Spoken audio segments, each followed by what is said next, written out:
Mes chers compatriotes, je ne vais pas vous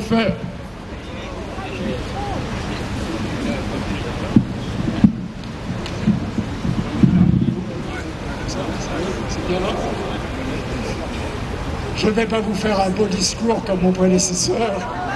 Je vais juste vous parler quelques minutes, comme on me l'a demandé, plus près du micro peut-être, ne serait-ce que pour saluer cette belle lumière qui est apparue finalement au-dessus de cette manifestation sur l'État. Et aussi, ah bon, alors est-ce que comme ça va mieux? Bien, alors, je voudrais d'abord remercier Catherine Tazin, qui est la grande organisatrice de cette manifestation, et je lui suis infiniment reconnaissant. Merci, bien sûr, Catherine Tazin.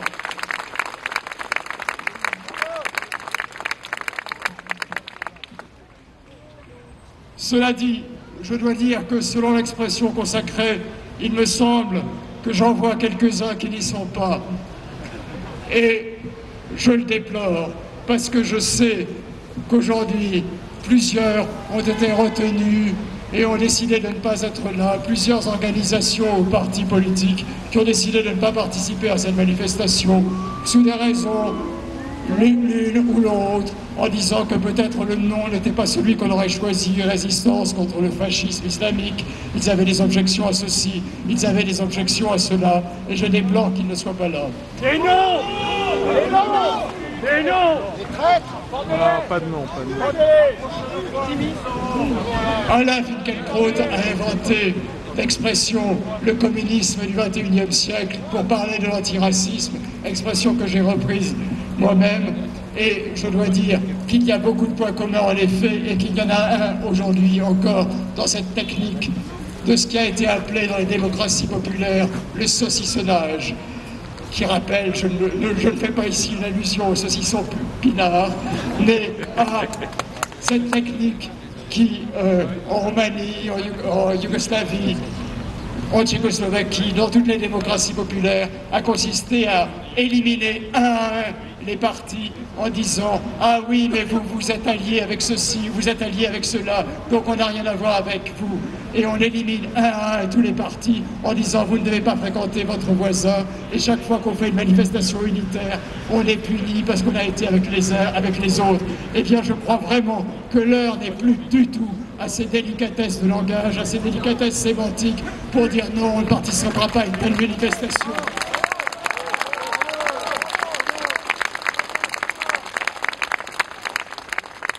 On nous dit à droite que l'heure est venue d'une recomposition des droites et qu'on cherche un thème unificateur. Eh bien, je ne sais pas comment ils peuvent chercher un thème unificateur et ne le pas voir immédiatement quand on est en train de leur changer leur peuple.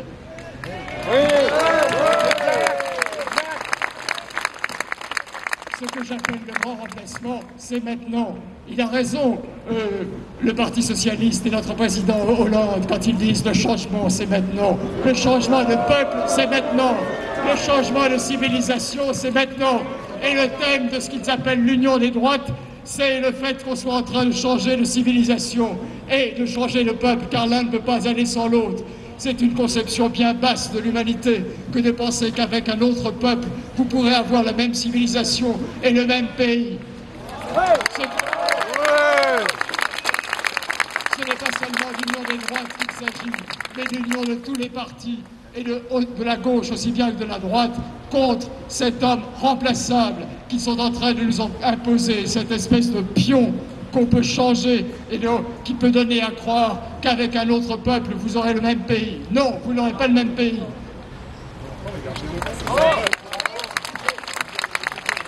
Donc je crois que l'union est le premier thème et qu'il est urgent que nous soyons tous unis face à ce qui est en train de nous chasser de notre propre pays et de faire de nous les étrangers en France. Demain a lieu,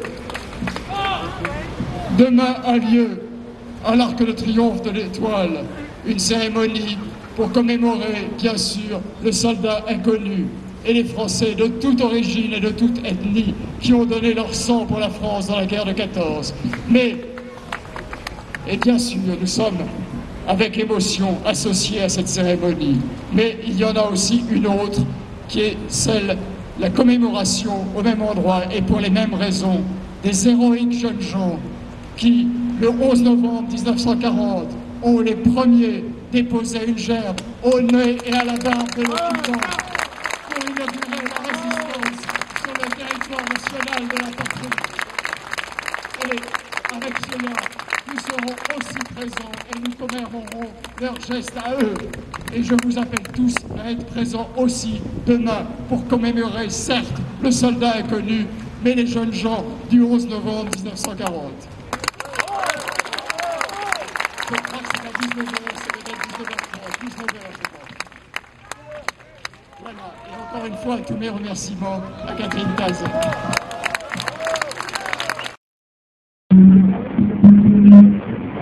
Chers amis, bonjour.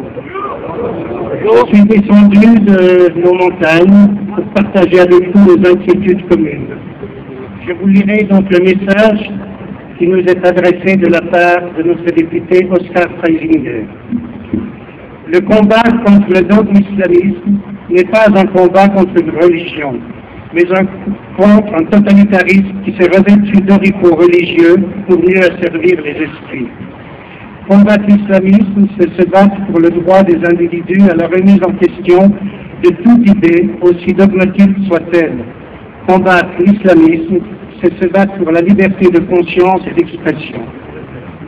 Refuser le dogme patriarcal d'un autre âge que représente l'islam, c'est se battre pour la dignité et l'égalité des femmes. Se battre contre une loi prônant la soumission sans concession, c'est permettre à l'humanité de relever la terre et de se moucher dans les étoiles, comme disait Brel, plutôt que de mordre la poussière en mettant la tête dans le sable. S'ériger contre les préceptes moyenâgeux d'une nouvelle forme de barbarie, c'est contribuer à libérer tous les musulmans qui aimeraient se défaire du joug idéologique que leur imposent les fondamentalismes.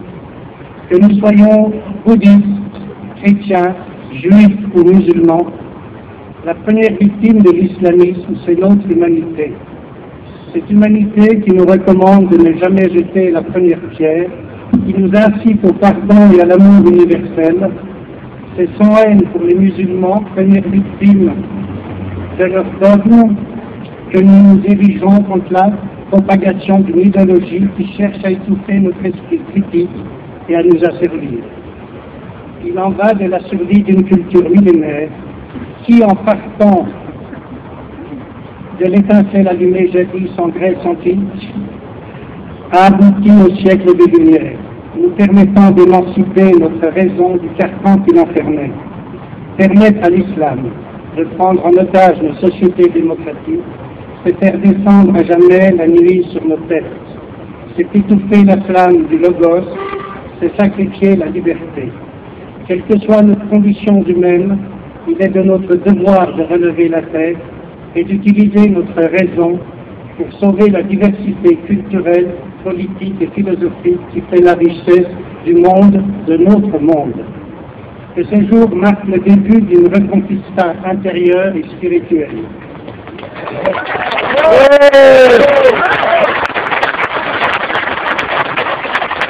Si nous gagnons l'effet que le cœur de nos frères humains, si des multitudes se lèvent à notre appel, nous sauverons notre dignité, nos droits, notre humanité.